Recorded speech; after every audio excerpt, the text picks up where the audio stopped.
Mr. Nawaz Sharif, a three-time Prime Minister of this country, has finally returned home after 4 years of self-exile. We are seeing a lot of excitement in his party and his workers, and it is totally understandable because unfortunately, we usually talk about popular leaders and Prime Ministers when they are being disqualified or jailed, especially when things get rough with the establishment. So his party is presenting him as a hope and future of the country, but the circumstances of his return are being questioned.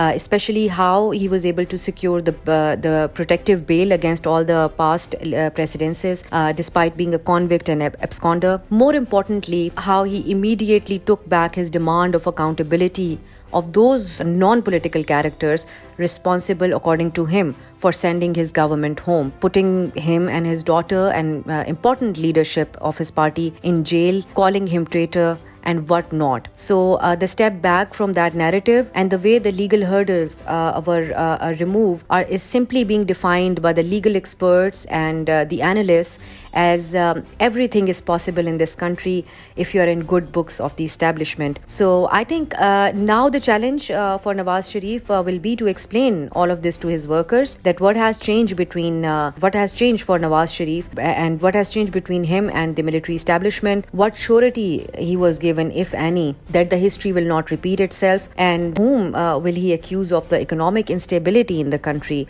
considering there's little space to criticize his biggest rival, Imran Khan, who's already in jail and his party is being torn into pieces, and how he will be able to disassociate from the performance of PDM government, which was led by his own brother. So Mr. Nawaz Sharif is indeed one of the most experienced political leaders in this country, and it is definitely a big day that he's returning back to the country. He's confident enough that he can return back to the country and do his politics. But as of now, looking at the allegations that I just mentioned, it will be fair to say that he has not learned from his past experiences, despite being one of the most experienced political leaders.